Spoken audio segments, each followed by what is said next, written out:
चन्द्रं व्याप्य सर्वं त्रैलोक्यं सचराचरं तत्पदं दर्शितं येन तस्मै गुरुवे नमः। बोलिए श्री सद्गुरु महाराज की जय।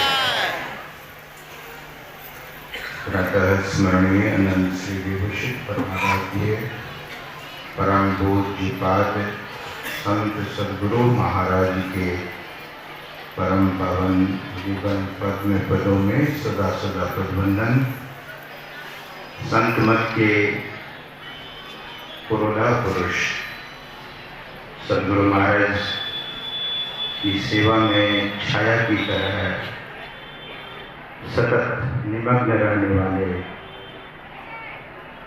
पूज्यपाद महर्षि संतसेवी परमहंस जी महाराज के चरण कमलों में कोटि सा नमन। संत मत के वर्तमान आचार्य पूज्यपाद महर्षि हरिनंदन परमहंस जी महाराज के चरण कमलों में कोटि सा नमन। मंच पर उपस्थित पूज्यपाद गुरुजन साधुजन, सत्संग में समुपस्थित परम सम्माननीय विद्वज्जन, सत्संग प्रेमियों, गुरु भक्तों तथा पूजनीय मातृशक्तियों, यह सत्संग दरअसल में उस पुरोधा पुरुष के जयंती पर रखा गया है। हर वर्ष की भांति इस वर्ष भी सभी लोग, सभी श्रद्धालु भक्तजन एकत्र होकर उनको अपनी श्रद्धा अर्पित कर रहे हैं। समयाभाव है, लेकिन एक संस्मरण मैं सुनाना चाहता हूँ। जब कुप्पा घाट में इसी पावन स्थल पर मैं उस महापुरुष की सेवा में था और सुबह की स्तुति प्रार्थना पूरी हो चुकी थी। पूज्यपाद के सन्निकट सानिध्य में सभी साधु महात्मा लोग हम सहित बैठकर स्तुति प्रार्थना को संपन्न किया और पाठ मैं ही उस दिन कर रहा था, करने वाला था। तो पूज्यपाद से मैंने आदेश लिया। सत्संग सुधा मेरे हाथ में था और पूज्यपाद से मैंने निवेदन किया कि हुजूर पाठ कहाँ से किया जाए। पूज्यपाद ने कहा कि आपके हाथ में मिठाई हो तो आप मुझसे पूछेंगे कि मिठाई कहाँ से खाऊं। ग्रंथ मिठाई के तरह कहीं से भी पाठ कीजिए। सद्गुरु महाराज की वाणी अमृत तुल्य है। एक बार मैं सहरसा में कार्यक्रम करने गया था। किसी सज्जन ने मुझे अपना घर बुलाया और अपने पोते को दिखाते हुए उन्होंने कहा, यह जो मेरा पोता आप देख रहे हैं, ये पूज्यपाद महर्षि संतसेवी परमहंस जी महाराज का आशीर्वाद है। तो मुझे बड़ी जिज्ञासा हुई और उस सज्जन से मैंने पूछा, कैसा आशीर्वाद, मुझे भी सुना दीजिए, उनकी कैसी कृपा हुई।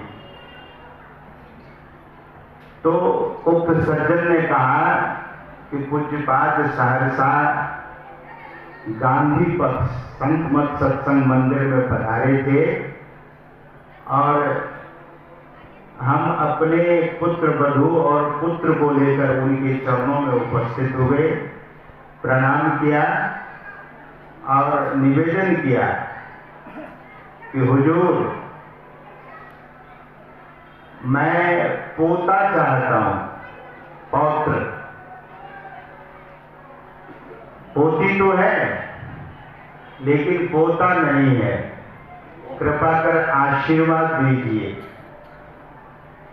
तो पूज्यपाद ने कहा कि ठीक है, गुरु महाराज से मैं प्रार्थना करता हूं और आप अपने पौत्र का नाम यानी पोता का नाम अमुक रख दीजिएगा। तो पोता का नाम पहले ही होने से पहले ही नाम रख दिया गया और जब हुआ तो पोता ही हुआ, पोती नहीं हुई। तो ये इसीलिए मैं कहता हूं कि ये हुजूर का आशीर्वाद है। सज्जनों, महापुरुष की सेवा करते करते जैसा अभी हम आप सुन रहे थे कि पारस और संत में बहुत अंतर आ जाए, बहुत अंतर होता है। पारस लोहा को सोना करता है, पारस नहीं बनाता है, लेकिन संत सद्गुरु अपने शिष्य को संत सद्गुरु ही बनाते हैं। तो पूज्यपाद बड़े ही निराले महापुरुष थे और उनकी प्रत्युत्पन्नमति के संबंध में अभी हमारे श्रद्धेय स्वामी सत्य प्रकाश जी महाराज आपको सुना रहे थे हिंदी और अंग्रेजी के संबंध में। इसी तरह से बहुत सारी बातें उनकी ऐसी है जो लोग मंत्र मुग्ध हो जाया करते थे। गुजरात में वे निमंत्रित हुए, स्वामी नारायण संस्था है, वहां जब पूज्यपाद गए और पूज्यपाद को मात्र 10 मिनट ही समय दिया गया था बोलने के लिए।